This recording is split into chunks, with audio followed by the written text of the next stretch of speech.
Hall के बाहर कितने लोग हैं? आ गए सब लोग? ठीक है।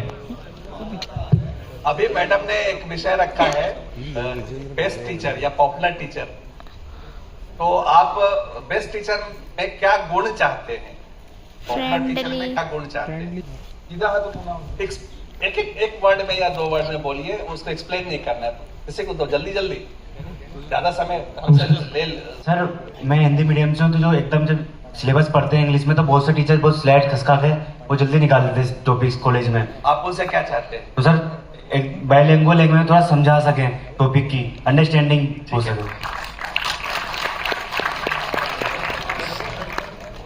तो पीछे सर सिर्फ वो पीपीटी रीड ना करें बल्कि प्रॉपर अंडरस्टैंडिंग हो सके।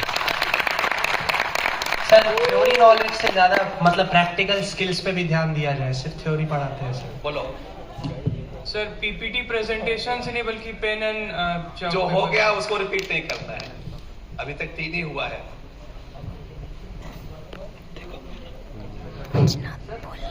एकेडमिक्स के बाहर कुछ पूछ सकते हैं? अभी जो मेरा सवाल का जवाब दो। नहीं सर देखिए, क्योंकि पॉपुलर टीचर बेस्ट टीचर में आप क्या क्या गुण चाहते हैं? मैं सर अगला मतलब मैं इंडिपेंडेंट सवाल पूछूंगा अभी। अभी उसका समय नहीं, अभी मेरा बात खत्म हो जाएगा उसके बाद ना, अभी मेरी बात खत्म नहीं। सर चीजों को कॉन्सेप्चुअली सिखाए, जो जीवन से हमें जुड़ा रहता है उसी के हिसाब से सिखाए, सिंप्लिसिटी से। सर एटलीस्ट टीचर सिर्फ एज अ टीचर बिहेवियर ना करके थोड़ा बहुत स्टूडेंट के साथ फ्रेंडली बिहेवियर होना चाहिए sir. Sir lucid and diagrammatic presentation of the subject matter. Repeat नहीं करना।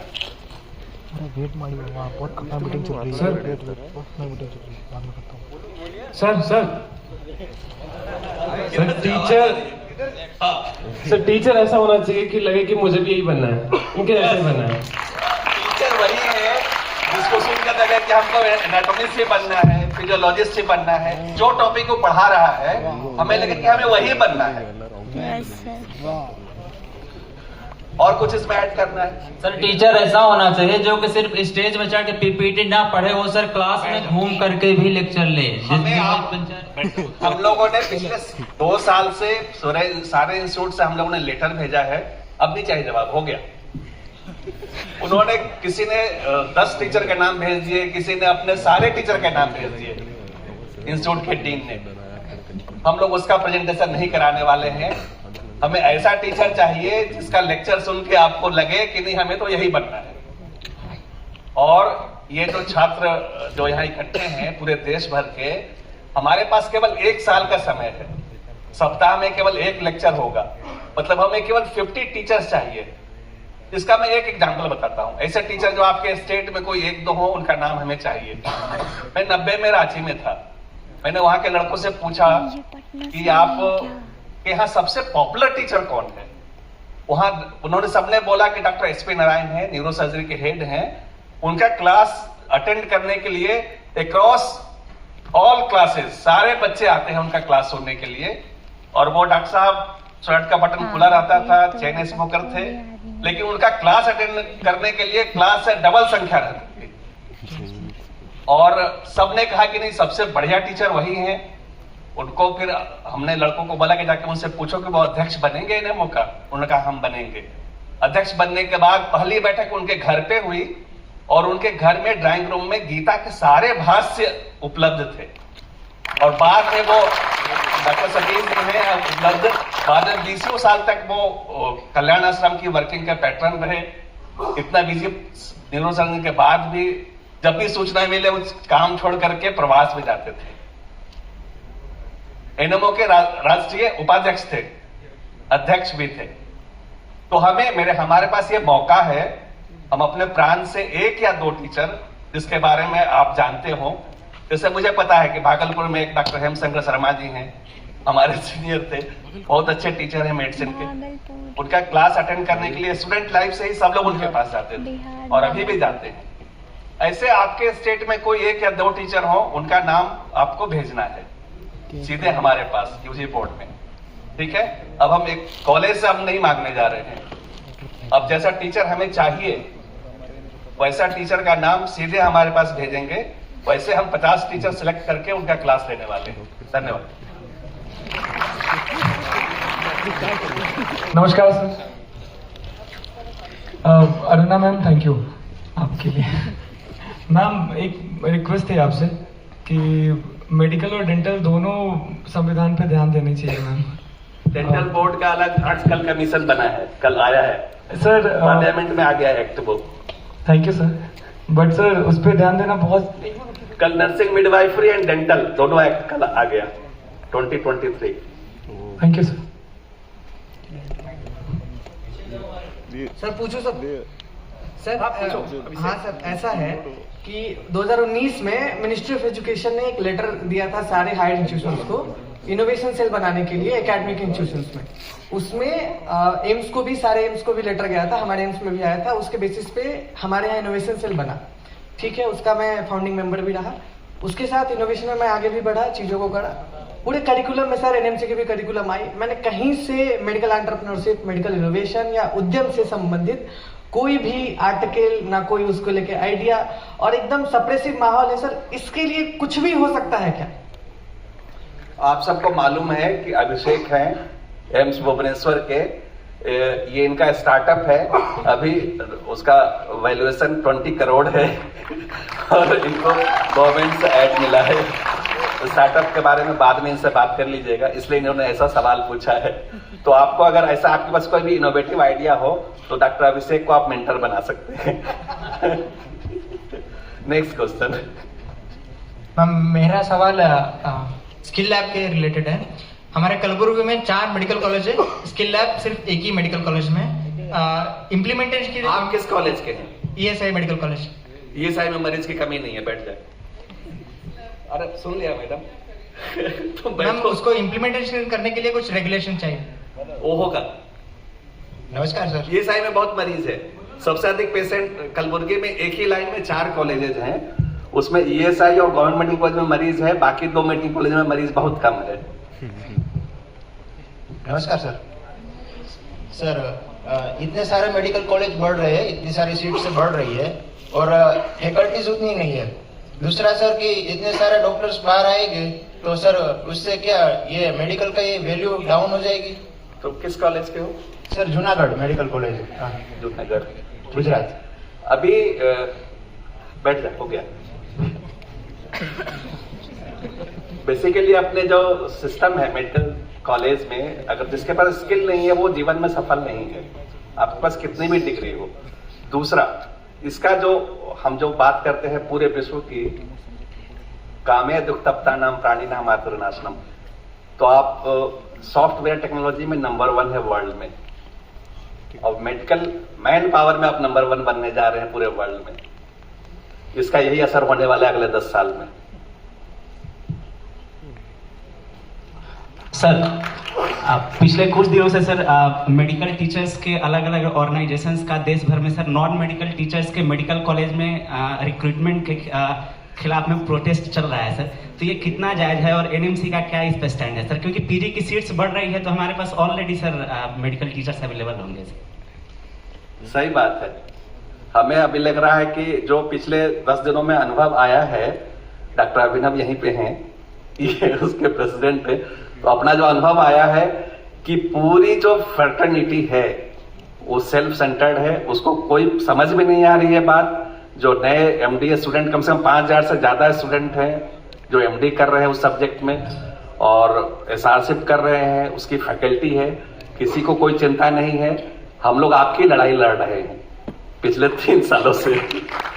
सीबीएमई करिकुलम लागू होने के बाद ये हम लोग जब एनएमसी बनी तो पहले से बोर्ड ऑफ गवर्नर्स के टाइम से ही ये तय था कि जो एमएससी टीचर्स थे बायोकेमिस्ट्री में 50% और बाकी चारों ब्रांच में 30%, anatomy, physiology, pharma and micro. तो फार्मा एंड माइक्रो में वो 0 हो गया था, बाकी में 15% हो गया था। लेकिन जो एमएससी टीचर्स थे उनके प्रेशर के चलते हमारे पास हेल्थ मिनिस्टर का पत्र आया। चूंकि एनएमसी के एक्ट में ये है कि हम पे ओवर पावर वो कर सकते हैं, तो पिछले 3 जनवरी 2022 को पत्र आया कि आप उसको रिवर्ट बैक कीजिए तब तक वो उन्होंने एमएससी वालों ने केस किया हुआ था, तो इसलिए वो सब्जुडिस था, वो लागू नहीं हो रहा था। रिवर्ट बैक भी हुआ, तब भी वो लागू नहीं हो रहा था। अभी वो केस वो जीतने वाले हैं, जबकि जज ने बार बार ये कहा है कि ऑटोनोमस बोर्ड है, इस पर मिनिस्ट्री प्रेशर नहीं डाल सकती है। उसके बावजूद भी हम लोग मिनिस्ट्री के अगेंस्ट में नहीं जा सकते हैं अकॉर्डिंग टू एक्ट। तो हमने आग्रह किया था कि भाई आप ये जो सारे जो सफरर हैं, जो एमडी जो कर रहे हैं या जो एसआरसी कर रहे हैं, जिनके जॉब्स हैं, और अभी इतनी संख्या है, हमारे पास पूरा डेटा है, लेकिन ये जो डेटा जो कोर्ट में गया है या जो संसद में प्रोड्यूस हुआ है वो 4 साल कोविड के पहले का है, उसके हिसाब से संख्या कम थी। इसलिए वो एमएससी टीचर्स के फेवर में मिनिस्टर हैं या जुडिशरी को मतलब वो प्रेशराइज कर पा रहे हैं। लेकिन उसके बाद का जो 4 साल का डेटा है वो उसमें सफिशिएंट नंबर है एमडी किए हुए लोगों का या एमडी जो कर रहे हैं उन लोगों का। एक बार जो परमिशन मिलता है, अगर आपने एमएससी टीचर्स को अलाउ कर दिया, अगर वो आगे सिस्टम में, तो आगे 30-35 साल तक वो रहने वाले, फिर उनको हटा नहीं सकता है। तो हम लोग का जो मानना है, एनएमसी का जो स्टैंड है, जो हमने फिर से मिनिस्ट्री को लिख के दिया है कि अगर सीबीएमई करिकुलम लागू करना है, अगर वर्टिकल इंटीग्रेशन करना है, तो हमको मेडिकल टीचर्स ही चाहिए। एमएससी टीचर्स वो कर नहीं सकते हैं। अगर आप एमएससी टीचर्स रखते हैं तो आपकी जो सीबीएमई करिकुलम और जो बच्चे जो 1 लाख से ज्यादा की संख्या में मेडिकल कॉलेज में आ रहे हैं, उसकी क्वालिटी से आप कॉम्प्रोमाइज करने वाले हैं। लेकिन हमें लग रहा है कि अब ये मामला लंबा चलने वाला है और हम लोग को थोड़ी जल्दी है अपना रेगुलेशन 2023 लाने के लिए, क्योंकि अगले सेशन के लिए सारा जो एप्लीकेशन है वो एडवर्टाइज होने वाला है 2023-24 के लिए, चाहे वो कॉलेजेस हों चाहे पीजी के हों, तो वो डिले हो रहा है। जुलाई के 2nd वीक में वो एडवर्टीजमेंट आना चाहिए था।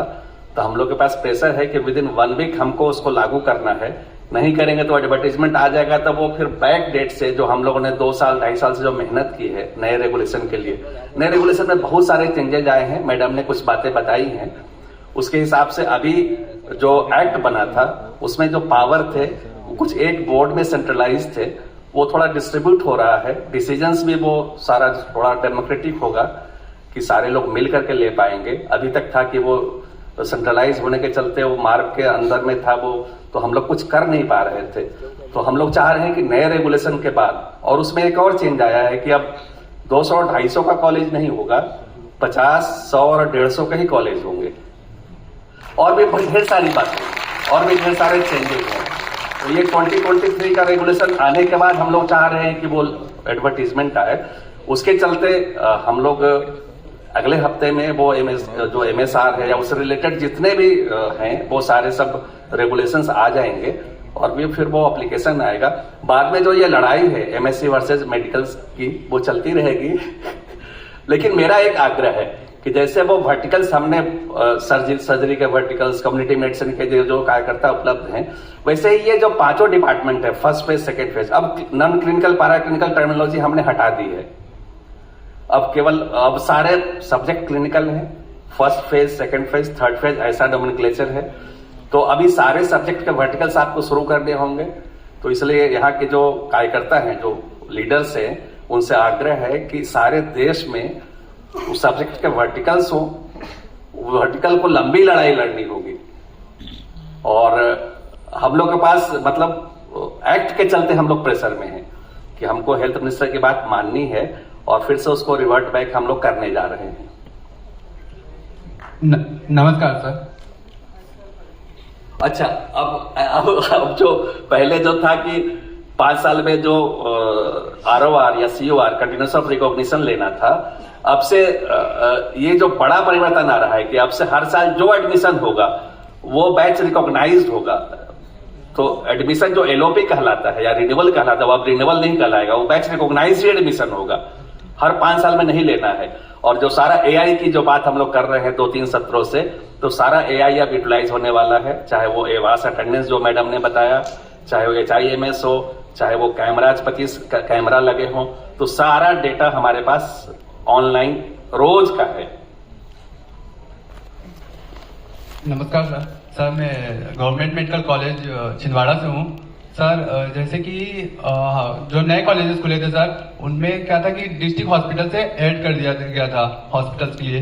तो सर हम लोग अभी फाइनल ईयर में आ गए हैं, फिर भी हम लोग अभी डिस्ट्रिक्ट हॉस्पिटल से ही एडेड हैं। अच्छा तो है, वहाँ तो बहुत काम होता है डिस्ट्रिक्ट हॉस्पिटल। जी सर, बट सर जो स्किल्स के मटेरियल्स होते हैं, जैसे कि सर अपने को बॉडी चाहिए, कोई इक्विपमेंट सर उतनी नहीं हो पाती वहाँ पे, तो सर उसके लिए एनएमसी का कैडेवर मतलब कि एनाटॉमी के लिए कैडेवर वगैरह, और जैसे कि डमी बॉडी सर गायनी वगैरह के लिए। अभी एनएमओ का एक वर्टिकल है, वो देहदान का और दधीची जो है वो अंगदान का, वो सारा वो लगने वाले हैं लोग। ये प्रॉब्लम है सब जगह पे, लेकिन जो क्लिनिकल मटेरियल है वो डिस्ट्रिक्ट हॉस्पिटल में काफी है। मैं भी रूरल कॉलेज का पास आउट हूँ। जी सर, और सर और हम लोग का ये अनुभव है कि जो रूरल कॉलेज से जो बच्चे आते हैं पीजी में, वो ज्यादा बेहतर ढंग से वो ट्रेंड होते हैं क्लिनिकली। जी सर। सर क्या एनएमसी सर स्पोर्ट्स के भी वो देखती है कि सर कैंपस में स्पोर्ट्स की कोई एक्टिविटी हो रही है या नहीं, एकेडमिक छोड़ के?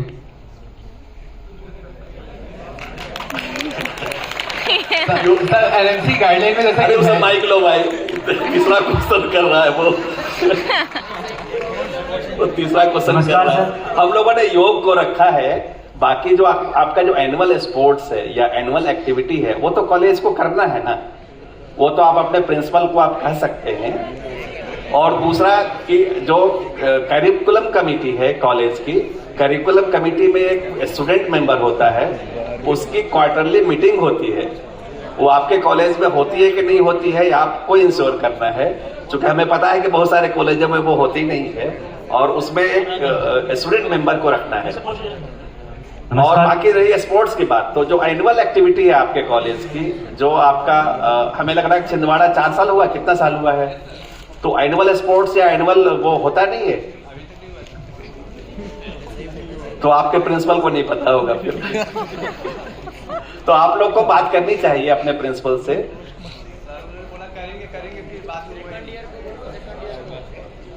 नमस्कार सर, मैं north DMC medical college Delhi से हूँ।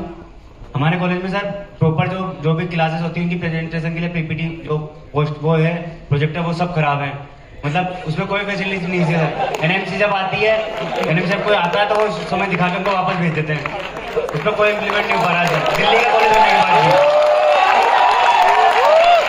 सर। आप दिल्ली में हमारा एकमात्र ऐसा कॉलेज है जिसमें कोई हॉस्टल की मेस नहीं है, सरकारी मेस कोई नहीं है, प्राइवेट चल रहा है वहाँ पे सर। दिल्ली में एकमात्र कॉलेज है हमारा वाला जिसमें कोई मेस ही नहीं है, प्राइवेट मेस चल रही है sir. NDMC? Yes sir. Sports के नाम पे सर कोई सीधा बोलो सर, स्पोर्ट्स के नाम पे कोई जगह ही नहीं है हमारे कॉलेज में। स्पोर्ट्स में तो वहाँ जगह है नहीं, वो तो किला में है कॉलेज सर मेस बहुत पुरानी बिल्डिंग सर। गवर्नमेंट मेस तो हो सकती है, गवर्नमेंट की जो हर जगह मेस बनी हुई है हर कॉलेज में, मेस नहीं है। क्वेश्चन क्या है तेरा?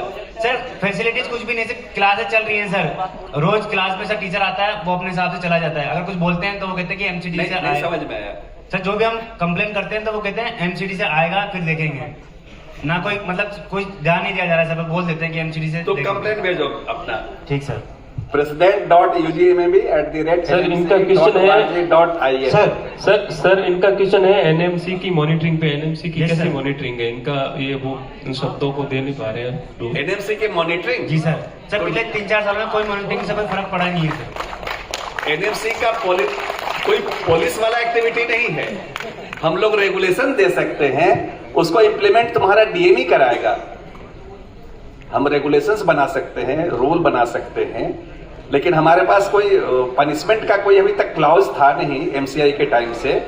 अभी नए रेगुलेशन में वो क्लॉज आ रहा है, तो आपके जो हरासमेंट है, जो स्टूडेंट हरासमेंट या टीचर हरासमेंट कुछ भी है, अभी तक कोई पनिशमेंट का क्लॉज अभी तक नहीं था एमसीआई से लेके अभी तक। अभी नए रेगुलेशन में 2023 में वो पनिशमेंट का क्लॉज आ रहा है कॉलेज के लिए भी। तो अगर आपको प्रॉब्लम है, अगर आप लिखते हैं एनएमसी को, हरासमेंट सेल जो भी मैडम बता रही थी, तो उसमें कॉलेज का पनिशमेंट है। सेम गलती करेंगे तो अगले साल डबल पनिशमेंट है, और तीसरी बार सेम गलती करेंगे तो कॉलेज बंद करने वाले हैं। सर जी, मैं पोस्ट ग्रेजुएट स्टूडेंट हूँ, SSKM से, कोलकाता से, साइकेट्री का। मैं पोस्ट ग्रेजुएशन वाला सवाल पूछता हूँ, हम जो इतने सारे पोस्ट ग्रेजुएट निकल रहा है, इसका पोपार निकलने के बाद SRC या AP वाला पोस्ट अभी कोई भेजा स्टेट गवर्नमेंट नहीं दे रहा है, इसके बारे में क्या NMC को स्टेप लेना चाहिए? अभी नए रेगुलेशन में हमने SR की पोस्ट बढ़ाई है। और AP वाला सर, AP असिस्टेंट प्रोफेसर? हाँ, AP की भी पोस्ट बढ़ी है। अभी नए रेगुलेशन में पहले क्या था कि फर्स्ट ईयर में इतने लिमिटेड फैकल्टी और SR चाहिए थे, सेकंड ईयर में थोड़ी संख्या बढ़ती थी, और रिकॉग्निशन के टाइम में फुल फैकल्टी और SR चाहिए था।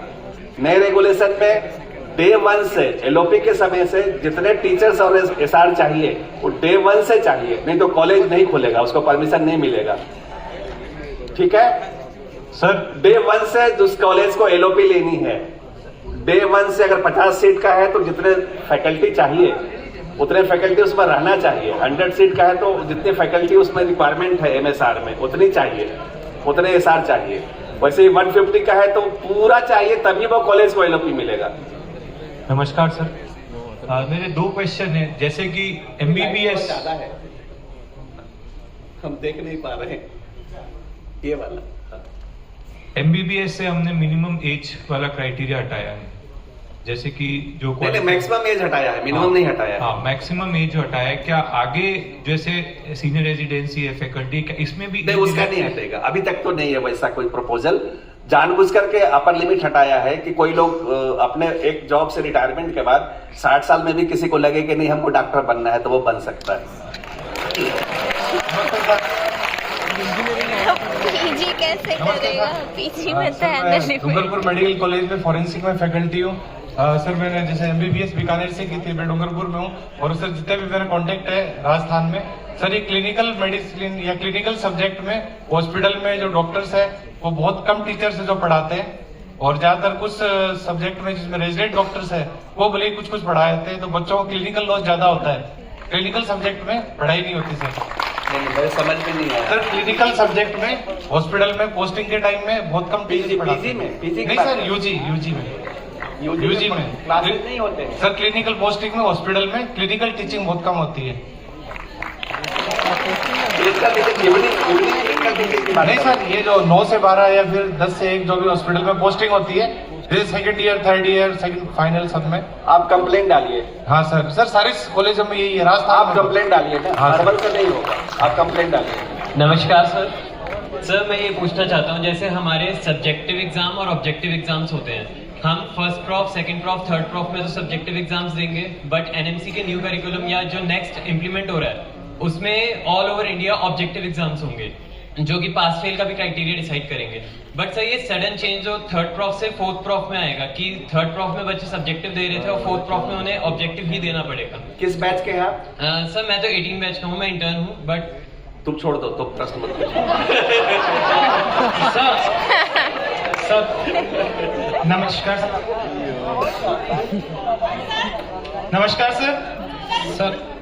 सर सबसे सर्वप्रथम तो मैं आपको CBME करिकुलम के लिए बहुत धन्यवाद देना चाहूंगा, और मैं ये जानना चाहूंगा कि एक एजुकेशन की तरह बेसिक जो इंफ्रास्ट्रक्चर है उसके लिए NMC क्या सोचता है, क्योंकि आज भी पेरिफेरी मेडिकल कॉलेज की हालत ये है कि वहाँ पे बेसिक पानी और वॉशरूम की सुविधा भी अच्छी नहीं है।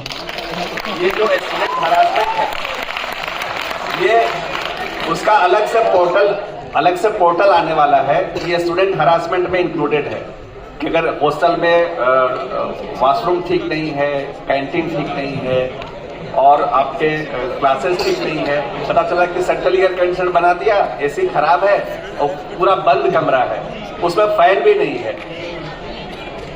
सर तो ये सारे जो स्टूडेंट हरासमेंट में आएगा वो आप उसमें डाल सकते हैं। सर मेरा नाम चन्ना बसा है sir, third year MBBS students from ESIC medical college. Sir अभी हम यूनिवर्सिटी के लिए ENT और ऑप्थल दोनों मतलब थर्ड ईयर के लिए प्रिपरेशन कर रहे हैं सर, और वो जो नेक्स्ट में भी है सर, और हम मतलब यूनिवर्सिटी एग्जाम देना है कि नहीं वो हमारा यूनिवर्सिटी से भी नोटिस नहीं है सर। तुम्हारा बैच कौन सा है? Third year MBBS sir 2020। Yes sir. तो INT दे दो ना। नहीं सर, यूनिवर्सिटी से भी कोई ऐसा नहीं है सर, और नेक्स्ट का नहीं, वो देना है 2020 को। हमने 21-22 के बैच नहीं 2022 का जो बैच अभी आया है उसके लिए केवल INT को फाइनल में डाला है, फाइनल में। उसके पहले तक उसको देना है। इसी बहाने आपका 2 सब्जेक्ट तैयार हो जाएगा। नो सर, हम यूनिवर्सिटी का एग्जाम्स भी देना है और नेक्स्ट भी लिखना है क्या सर? अभी तक जो नीट पीजी होता था उसमें एक पेपर होता था, उसमें सारे सब्जेक्ट आते थे। हाँ सर। नेक्स्ट में तो और आसान होने वाला है, 6 पेपर आने वाले हैं हर सब्जेक्ट के। मतलब यूनिवर्सिटी एग्जाम्स कैंसिल होता है या थर्ड ईयर में लिखना है सर? वो आपको अभी जो गाइडलाइन है आपके यूनिवर्सिटी का, अभी उसी को फॉलो करना है। अभी सितंबर एंड के बाद दूसरे चेयरमैन आएंगे तब हम आपसे बात करेंगे। Sir good evening sir. Sir, I am third year student. Sir, as our exam will be on the MCQ based, so sir हमारा इस टाइम पे थ्योरी एग्जाम क्यों होना चाहिए? Like हमारी preparation from now as what कि MCQ exam होना चाहिए। नीट पीजी आप कैसे देते हैं? सर हमारा जो आया नेक्स्ट होने के चांसेस हैं। नहीं नीट पीजी अभी जो देता है जो बैच, वो नीट पीजी में थ्योरी तो नहीं होता है ना, सारा MCQ है ना। Yes sir. तो आप उससे डर क्यों रहे हैं? और सर यूनिवर्सिटी एग्जाम हमारे MCQ होने चाहिए। मैं दूसरा सवाल करूं? आपसे दूसरा सवाल करूं? Yes ma'am. आप खाना खाते हो ना तो पानी क्यों पीते हो? पानी पीना छोड़ दो, सिर्फ खाना खाओ। वैसा ही है ये। और मैं वो तो हम during the clinical postings and अगर आपने सारी पढ़ाई की है तो मुझे यही समझ में नहीं आ रहा कि इतना टेंशन क्यों ले रहे हो कि ये क्यों होना चाहिए, वो क्यों होना चाहिए। आजकल आप बच्चों को एक पत्र लिखना नहीं आ रहा है, आपको वो भी खत्म कर देना है क्या? फिर ऐसे होगा you will be a robot, you won't know how to write at all. Ma'am why we should write the whole theory paper when we are only C one. 60% must know है उसमें, 60% मस्ट नो है, तो पास करने का tension नहीं है। 60% जो उसमें जो पार्ट होगा ना, क्वेश्चंस आपके आएंगे उसमें 60% मस्ट नो आएंगे जो मैडम ने बोला है, तो वो टेंशन नहीं है। हेलो नमस्कार सर, मेरा सिर्फ 2 क्वेश्चन है। एक ये कि अभी नेक्स्ट को लेकर जो 19 मैच का कंफ्यूजन हुआ रिगार्डिंग द मॉक टेस्ट, तो कौन सा मैच एक्सपेक्ट कर सकता है कि नेक्स्ट होगा? बिकॉज एंट्रेंस के लिए पढ़ना अलग है और नॉर्मल नॉलेज लेना अलग है। और सर दूसरा बात ये कि 4th प्रोफेशनल्स 20 मैच के होंगे या नहीं सर? सिर्फ 2 सवाल। नेक्स्ट कॉन्फ्रेंस में जब आप मिलेंगे तब आप सारी क्लियरिटी रहेगी, वहां मिलेंगे ना। एमसीसी केस में भेंट होगी कि नहीं, वहां सारा क्लियर होगा। तब तक सारा चीज आ चुका रहेगा और आपको हम ज्यादा बेहतर बता पाएंगे। नमस्कार सर, EQ से मुझे पूछना है। उसने जवाब नहीं दिया, वो आएगा कि नहीं? अब तो 100% सर 2024 में एमसीसी केस में फरवरी में हम मिलने वाले हैं। नमस्कार सर जो नया हमारे राजस्थान में जो नए मेडिकल कॉलेज खुलते हैं ना, जो पुराने मेडिकल कॉलेज की फैकल्टी है उनको माइक दूर करो ना, आवाज नहीं आ रही। सर राजस्थान में जो नए मेडिकल कॉलेज खुले हैं ना, पुराने मेडिकल कॉलेज की फैकल्टी को जब NMC का इंस्पेक्शन आता है तो उनको भेज देते हैं। ये तो वो नहीं होगा सर, हो गया। अब वो नहीं होगा, अब वो नहीं होगा। केवल राजस्थान का प्रॉब्लम नहीं था, ये सारे देश का प्रॉब्लम था। सारे गवर्नमेंट कॉलेज में यही हो रहा था। अब ये सारे जो बैठ जा जाओ, बाहर नहीं जाओ। हाँ, क्वेश्चन पूछ के ही बाहर चला जा रहा था।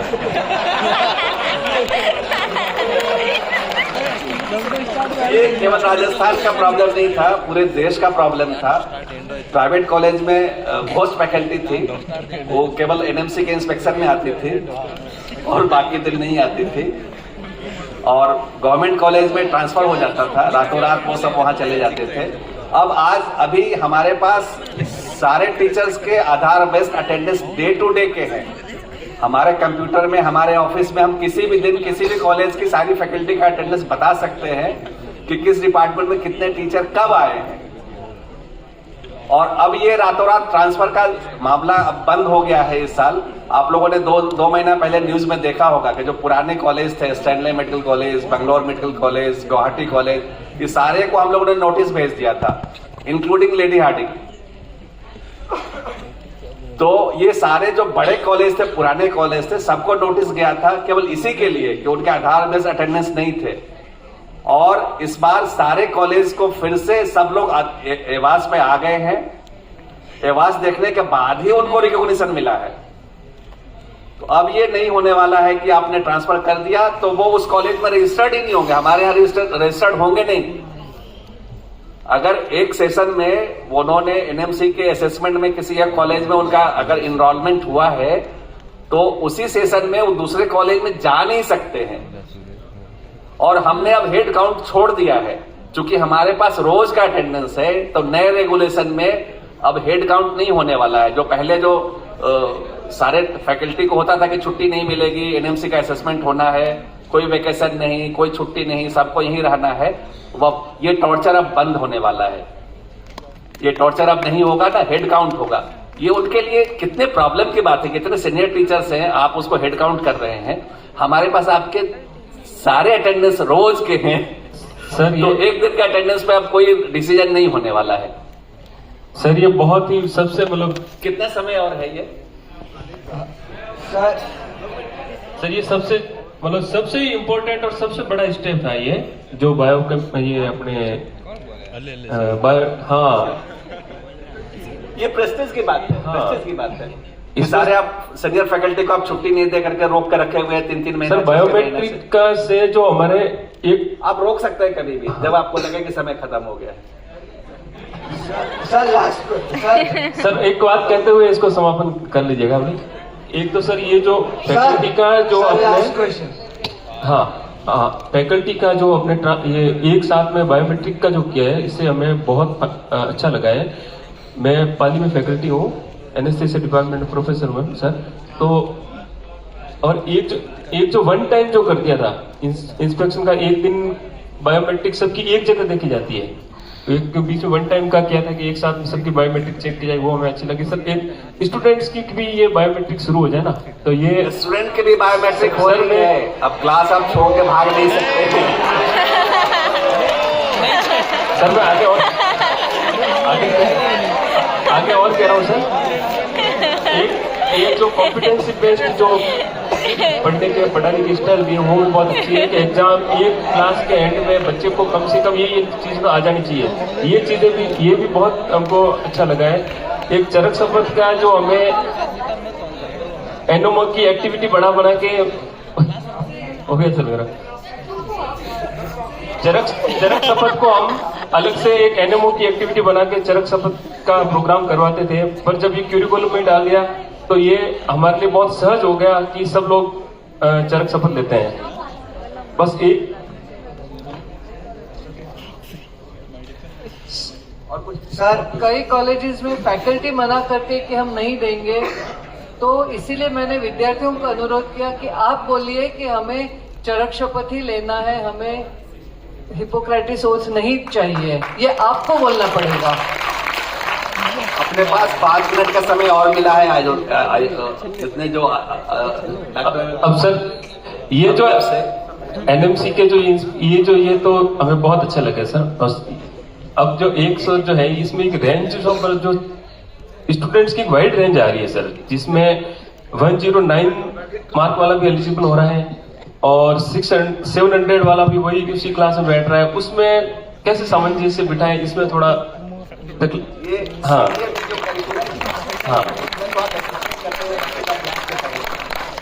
एक आगे और है सर। फिर उसके बाद में ये सब जब अपने मेडिकल कॉलेज और 1 लाख की सीट है इतने, हाँ, पर इसका प्रबंधन कैसे करेंगे, इसकी भी कोई योजना होनी चाहिए। यस, अलग से बात कर लेंगे। बच्चों का क्वेश्चन ले लेते हैं। मेरे पास 5 मिनट और है, आयोजकों ने 5 मिनट का समय और दिया है, तो हम लोग 4 या 5 क्वेश्चन और ले सकते हैं बस। सर, जो पहले क्वेश्चन चल रहे थे कि 3rd फर्स्ट के लिए जो ENT और जो बाकी सब्जेक्ट, वो हो गया। रिपीट मत कीजिए, अलग से पूछ लीजिएगा। हाँ सर, वही बोल रहा हूँ कि लेना हो तो पहले से ऑब्जेक्टिव लेते हैं ना सर, मतलब पहले से अलग से पूछ लेना ना, जो हो गया है उसको रिपीट मत कीजिए। नमस्कार सर। सर, जैसे बीच में ब्रिज कोर्स बहुत सुर्खियों में था, उसके बाद नहीं वो कहीं नहीं आया था, कहीं नहीं आया था वो। ये अभी तो आप एक सेशन हुआ है, अफवाहों पे ध्यान न दें। कुछ लोग की रोजी रोटी उसी पे चलती है, कुछ लोग की रोजी रोटी है ना अफवाह पे चलती है, तो इसलिए उस पर ध्यान मत दें। प्रणाम सर, मेरा नाम विकास गोयल है, मैं किधर से बोल रहे हो भाई? सर, मैं जवाहरलाल नेहरू मेडिकल कॉलेज भागलपुर से हूँ। सर मेरा बस sir Jawaharlal Nehru medical college Bhagalpur. Sir मेरा कहना बस इतना है कि हर कॉलेज का सर रेटिंग स्टूडेंट सर कर रहा है, जितने भी सर मतलब नॉन मेडिकल कॉलेज है, तो सर मेडिकल में भी सर ऐसा सर मतलब अगर प्रावधान हो तो बढ़िया रहेगा। नहीं समझ में आया सर अभी medical QCI quality control of India से MOU हुआ है हमारा, सारे कॉलेज की रेटिंग अगले साल आने वाली है भाई साहब। सर अगर स्टूडेंट को सर मौका मिले सर रेट करने का। नहीं वो सब मिलेगा। QCI का जो अभी हमने किया है और उसके कुछ प्रोजेक्ट्स पायलट प्रोजेक्ट चलने वाले हैं, उसके आधार पे वो प्रोग्राम बनाने वाले हैं और सारे कॉलेज आप में उसमें स्टूडेंट का भी आएगा। Thank you sir. उसी पे तो हमने आपसे टीचर्स मांगे हैं भाई साहब, जिसके टीचर होंगे उस कॉलेज की रेटिंग पढ़ने वाली है। नमस्कार सर, मेरा नाम विश्वा पोलिस पाटिल है, Belgaum institute of medical science Belgaum. Sir, there should be a uniformity in the rural service bond after MBBS, after MD. Because after MBBS we have to serve for 1 year rural service bond, sir. They will start the rural service bond after 4 months or 5 months of internship. It will affect the NEET PG preparation and all. And हम bonded labour नहीं है। Yes sir, MBBS NMC bond के against में है, लेकिन जो sir but अभी कर्नाटक में 1 year रूरल सर्विस बॉन्ड है सर। ऐसा ना, तो 1 साल है, बाकी जगह 3 साल भी है। हेल्थ जो है स्टेट पॉलिसी है। बैठ जाओ, हो गया। हेल्थ पॉलिसी, हेल्थ जो है वो स्टेट के डोमेन में है, वो स्टेट तय करता है कि हमको क्या करना है। हम लोग बॉन्ड वर्ड के खिलाफ में हैं, हमने बॉन्ड पॉलिसी के खिलाफ में मिनिस्ट्री को लिख के दिया है, लेकिन हर स्टेट के अलग अलग रूल्स हैं। MBBS का अलग है, PG का अलग है, सुपर स्पेशलिटी का अलग है। तो ये स्टेट को तय करना है कि वो क्या करना है। आपको अगर कोई इस विषय पे बात करनी है तो आपको स्टेट की मिनिस्ट्री में बात करनी होगी। वो इसमें NMC कोई रेगुलेशन जारी नहीं कर सकता है, कोई नोटिस नहीं जारी कर सकता। Sir, here, sir, as we heard that 50 teachers are elected. कहाँ से हो? किस कॉलेज से हो? ESIC medical college Gulbarga. Gulbarga.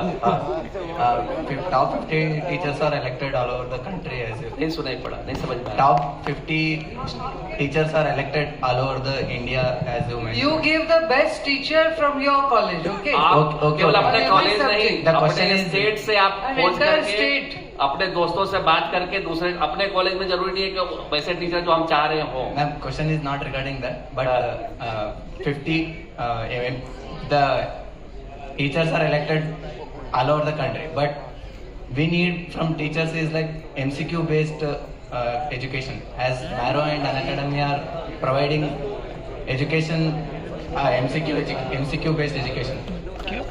The entire country is on theory based education, so we need to upgrade. Teachers से MCQ based education होना चाहिए। और कोई दूसरा? हाँ सर, जो इंटर्न्स को स्टाइपेंड मिलती है तो मतलब बहुत से कॉलेजों से मिलती नहीं है तो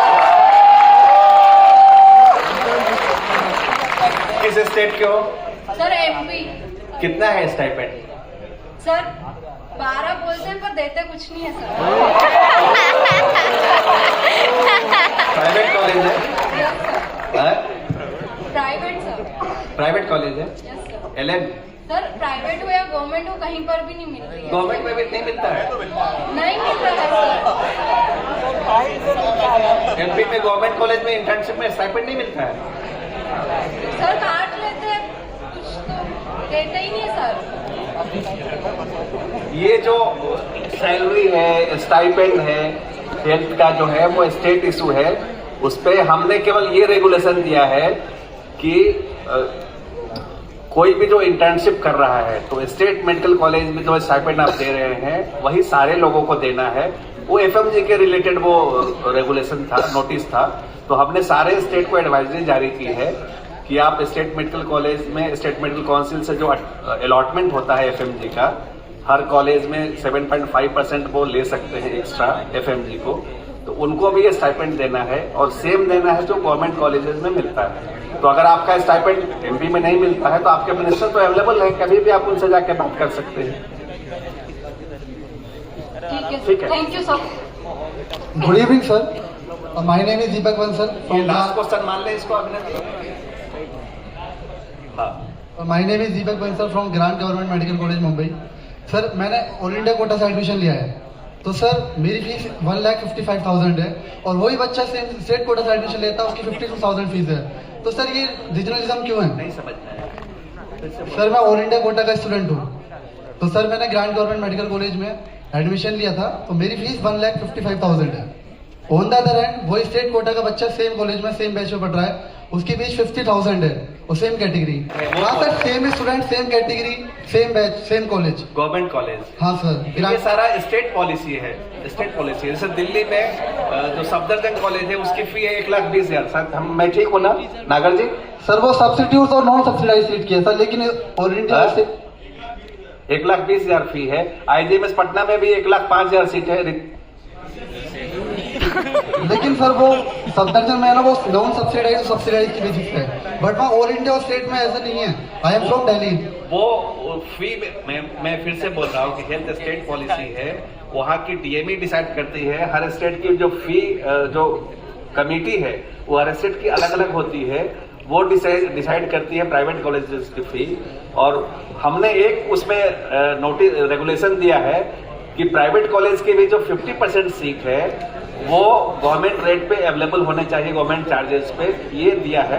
ऐसे मुझे पता है कि साउथ के बहुत सारे स्टेट्स है, या बंगाल में 3 कॉलेजेस है, वहाँ की जो सीटें हैं 50% सीट गवर्नमेंट चार्जेस पे अवेलेबल है पहले से। लेकिन सर रीजनलिज्म भी बहुत है, लिटरली सर। तो आपको वहाँ के DME से मिलना होगा। इवन प्रोफेसर भी करते हैं रीजनलिज्म, प्रोफेसर भी रीजनलिज्म बहुत करते हैं हमारे में। अगर बता दो ऑल इंडिया का, आवाज क्लियर नहीं आ रही सर। मैं कह रहा हूँ कि लाइक हमारे प्रोफेसर भी है ना, वो रीजनलिज्म करते हैं हमारे साथ। ये सर आपका एक्शन सर, अगर महाराष्ट्र के बोलोगे तो वो आपको अच्छे मार्क्स देंगे। अगर बोलो ऑल इंडिया का लाइक यूपी या दिल्ली, तुम बिहार आ जाओ।